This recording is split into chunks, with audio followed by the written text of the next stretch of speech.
14, the Dead Space remake is coming right at the start of the new year, and we have pretty high hopes for this one. Yes, it is coming from EA, who has a tendency to screw things up, but I think after Callisto Protocol, we just got that taste for gritty sci-fi survival horror in space back in our mouths. Say what you want about Callisto Protocol, loved it or hate it, it definitely left us wanting more of that style of game, and thankfully, the Dead Space remake is essentially right around the corner. Although some might argue it's a game that didn't even look like it needed a remake, visually so far it does seem like it looks pretty awesome. And Dead Space 1 and 2 are some incredible games, so we're looking forward to jumping back in January 27th. Next, over at number 13, we have Hogwarts Legacy. This is the big open world adventure Harry Potter game that a lot of people have been asking for a long time. It takes place many years before Harry Potter or even Fantastic Beasts, and focuses on you going to Hogwarts, creating your own character, going to classes, and doing whatever you want. And there's a lot of potential for this one to be a big deal to a lot of Potter fans. It could be pretty sweet, and after a bunch of delays as well, with this one, we'll finally know February 10th, 2023. Next, over at number 12, let's talk Forspoken. I think if any game on the list, this is the one that should have an asterisk. This is the one where we're kind of cautiously optimistic because there is a demo out right now, and although we weren't super head over heels for it, we'll admit that we just haven't seen a lot of the game. But Forspoken essentially is you as a regular person thrust into a fantasy world and given mage powers. The game focuses around a magical parkour-like traversal around open environments, questing, and combat that seemingly predominantly involves magic and casting. This Square Enix collaboration has been teased for a long time. We knew about this game before it even had the name Forspoken, and it's finally releasing after many delays, January 24th, 2023. Next, over at number 11, we have Sons of the Forest. This is another long-awaited game, the follow-up to the survival game, The Forest. Sons of the Forest seems like it's taking the success of the first The Forest game and putting its money where its mouth is and making a bigger, better The Forest game with a little bit more of a cinematic approach, more depth, better graphics, more mechanics. And to be honest, this one's still been shrouded in some secrecy, and it's had some delays, but we're gonna see it February 23rd, 2023. Next, over at number 10, we have Street Fighter 6. Man, this one is looking pretty awesome. Some fighting game fans have already gotten their hands on it, and it seems like they're coming away impressed. And although we certainly at GameRanks do not specialize in fighting games by any means, Street Fighter is a lot of fun, and this one looks no different. Visually, it looks absolutely stunning, but it also looks like it's got the gameplay chops to back it up, and some interesting new characters. New characters that don't feel kind of like half-assed or forced. From what we've seen so far, they seem pretty sweet, and then also new creative spins on classic beloved characters that we've known for so long also look pretty cool. Capcom's big old Street Fighter 6 is dropping June 2nd, 2023.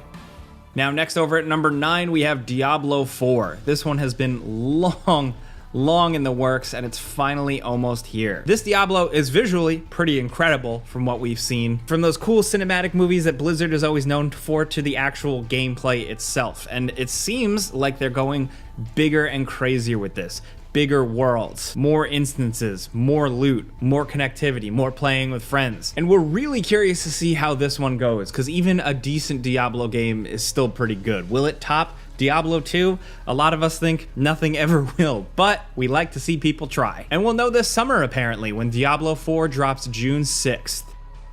Next, over at number 8, we have Wolong Fallen Dynasty. Now, in a sea of Souls-like games and Soulsborne copycats, Team Ninja and Koei Tecmo know what they're doing. They made the Neo games, so Wolong Fallen Dynasty seems to be continuing that trend with just a bigger adventure, more compelling and challenging combat, but also this time around, seemingly a really compelling and cinematic story. It's in like a fantasy spin on the Three Kingdoms period and embracing Chinese history, so it's unique, it's a little different. Knowing their gameplay pedigree, I think this one, if you're into this genre, might be a safe bet, and you'll get your hands on it March 3rd, 2023.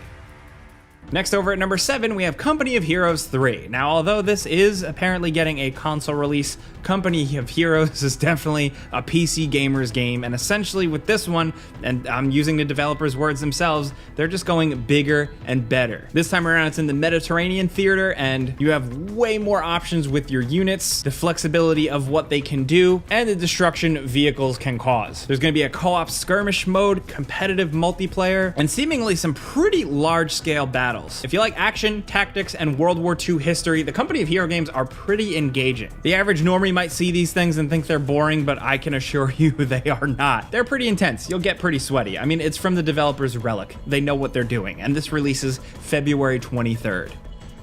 Next, over at number 6, we have the Resident Evil 4 remake. This is one that some of us here at GameRanks is our most anticipated game because it's just a remake of Resident Evil 4. That's crazy. It's something actually we never would have imagined we'd see, and here it is. So far, from what we've been able to see from Capcom, it seems like they are willing to change things up a little bit. They're going a little bit darker. They're embracing more horror, more scary elements. A lot of the game looks like it's taking place at night this time around, but also you can still do all the wacky, crazy Resident Evil 4 stuff like roundhouse kick dudes, and now apparently parry the chainsaw guy with your knife. That for me is it. Just those little things. As someone who's replayed Resident Evil 4 a million times, I'm just excited to see what little different things they might squeeze in. Where can they really flesh out Resident Evil 4? Where can they surprise us? And where can they remain really faithful and just celebrate the original game? There's a lot they can do here, and they've already done it before with Resident Evil 2 Remake, so we're just really itching to get our hands on this one, and thankfully we will, March 24th, 2023.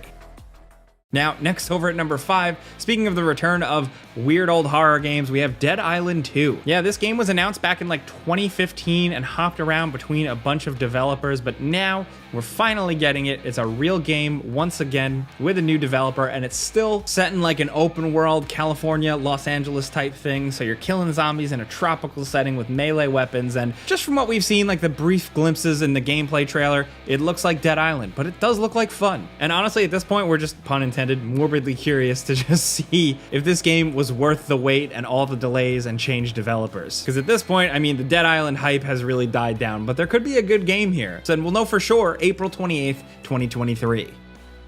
Next, over at number 4, we have Suicide Squad Kill the Justice League. Man, oh man, this is Rocksteady's next game, the people behind the mainline Batman Arkham games, and this does take place in the Batman Arkham universe after Arkham Knight, where you seemingly play as the Suicide Squad tasked with taking down the Justice League because they've become corrupted. They've been turned evil. Comic book fans can really infer a lot from that, and we're just really excited to see Rocksteady's take on the Justice League. Superman, The Flash, Wonder Woman, and of course, Batman has been teased as making a return with Kevin Conroy once again voicing the character one last time. But we're just really curious to see how this game plays. They've been working on it for so long. We've gotten glimpses of gameplay, but I still have a lot of questions as to the flow and what you're generally doing. Still, we love Rocksteady's take on DC Universe stuff, so we're really in for that. Hopefully we learn more soon, but as of right now, we know the game is slated for May 26th, 2023.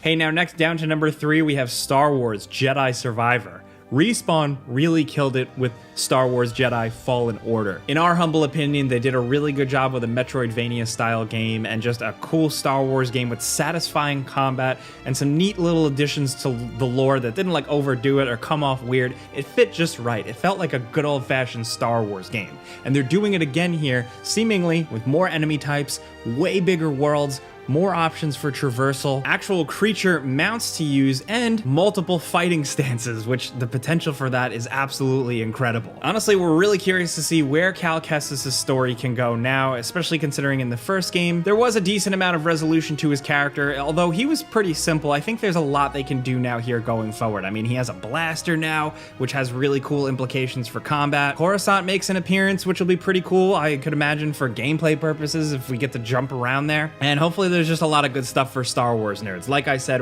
Respawn did a really good job with the last game, and hopefully after that risk, now they're able to just go even crazier. As of right now, March 17th, 2023 is the date. Now down to number 2, Final Fantasy 16. Man, this one looks big. This is a big old crazy cinematic action-packed Final Fantasy JRPG with more action-focused combat and seemingly a bit of a mature edge. I mean, like in the story trailers and stuff, we saw blood and just mature story themes. But thankfully, along with that, we get the traditional Final Fantasy stuff. Awesome monster summons, tons of drama, a deep story, and some incredible, I'd say downright god-tier music. At this point, with mainline Final Fantasy games, I just play them. I don't really need to know too much about them. I just love to jump into them and see what's up. And this looks like a nice, refreshing spin from 15, and I just really hope they nail the combat here. Final Fantasy 16 is releasing June 22nd. And now, finally, at number 1, The Legend of Zelda Tears of the Kingdom. It's been a long time since they announced the follow-up to Breath of the Wild, and now we're finally getting it. And I still have so many questions about this game, story-wise, mechanics-wise, but it seems like a very different Hyrule and gameplay with a lot more possibilities and creativity and physics-based stuff than we had in Breath of the Wild, which people really embraced. So for them to double down on that is awesome. And honestly, I've been loving how mysterious this one is. Nintendo's been pretty tight-lipped. They haven't just shown off tons and tons of the game. And at this point, I don't mind. I already bought my ticket. I'm signed up. I liked Breath of the Wild, so to get some more of that but with a different flavor sounds interesting. It's not often when Nintendo just straight up does a follow-up to a previous Zelda game, so they gotta have some cool ideas up their sleeves. Legend of Zelda Tears of the Kingdom is releasing May 12th, 2023. Those are 15 new games in 2023 we're really looking forward to checking out, but of course we got some bonus games we couldn't squeeze in. The first is Ubisoft's Skull and Bones. This is releasing March 9th, and it's that kind of open world multiplayer pirate game simulator thing. It could be good, it could be terrible, who knows, but I want to check it out because I like pirate video games. And also, Like a Dragon, Ishin. The whole feudal-style Yakuza game is finally coming to the West, and I've always wanted to check out this type of thing, and thankfully now we can, February 21st. But those are a bunch of games. We make lists here, so we want to hear yours down in the comments. If you got some games in 2023 for the first half that you're looking forward to jumping into, it definitely helps us cater videos to you. But if you learned about a new game or learned anything or just had a good time, clicking a like button's all you got to do. It really helps us out. And if you're new, consider subscribing, maybe hitting that notification bell, because we put out new videos every single day. But either way, thanks for watching. We'll see you guys next time.